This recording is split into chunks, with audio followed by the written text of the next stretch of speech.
The topic of discipline when it comes to parents and parenting style in the 21st century can be a really tough conversation. A lot of times people have come from abusive childhoods, and so they swing into this free range parenting. And then at the same point, some replicate the model. But discipline is a biblical thing.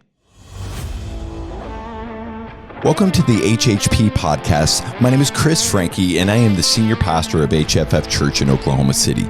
Join me and others from around the country as we talk all things Bible, church, and family.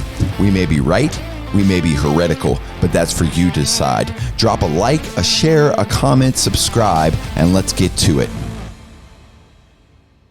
God disciplines us. We should discipline our children. Yet, discipline is not about just controlling behavior. It's about changing the heart. You have to train the heart to have a changed heart. We see this in the Old Testament, in the Torah, where everything was about the outward behavior. What does it look like? What are they doing? And then we see Jesus come and say, y'all missed the point. You should have a changed heart. Your heart should be like my heart. You should be after the things I want. Godly discipline is not about punishment. It's about preparation. And consistent boundaries should be there to build trust. A parent's role is to guide the heart of a child towards wisdom. It's not to manage their outward actions. If you want to do their outward actions, just wait until they are old enough and they can do whatever they want. Okay, actions change all the time, but the heart should have wisdom. When behavior slips into chaos, Scripture gives a loving mandate to steer their child towards life. We see that in Proverbs 13:24. Love without discipline produces rebellion. Discipline without love produces resentment. And healthy correction teaches the why behind obedience. Blind obedience breeds rebellion later. Again, the Bible is full of stories. But empowered obedience builds lifelong trust. Boundaries aren't barriers to freedom. They are structure where freedom should thrive. Hebrews 12:6 reminds us, the Lord disciplines those he loves. Consistency and calmness communicate safety, predictability, and shows that authority flows from love. Discipline is about the heart, not the behavior.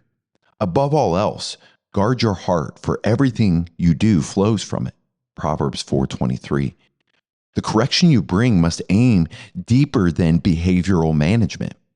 You're shaping a child's inner world. The motives, attitude, and conscience. Rules without the relationship breeds rebellion, but love with guidance will produce maturity. The behavior flows from the belief. Change the heart, and the actions follow. Ask heart-based questions like, why did you do that? What were you thinking? Not just, don't do that. Okay, so now you've trained the child that you will be in trouble if they do that. But you haven't helped them understand why that isn't healthy. So ask yourself a parenting question. Am I just involved in their behavior? I'm a behavioral manager? Or am I stewarding the heart behind the behavior? Because one will only deal with symptoms. The other is life-altering. Boundaries will build safety, not control. Your job as a parent is not to control your child. It is to steward your child towards Christ. The boundary lines have fallen for me in pleasant places. Psalm 16:6. Boundaries give children freedom within safety. When clearly explained and consistently reinforced, they teach your child responsibility, not restriction. Boundaries tell a child you are loved enough to be guided. And consistency will build that confidence and chaos will breed confusion. So use calm explanations, not threats. Connect correction to protection. Like, I'm guiding you because I love you, not do this because I said so. So ask yourself a question. Do my boundaries create peace, or do they create fear in my home? You should not be trying to get your children to be scared of you. That should not be one of your goals. You should be inviting your children into a healthy life where you are guiding them from love. If this podcast has blessed you, please consider supporting by visiting our website and making a donation.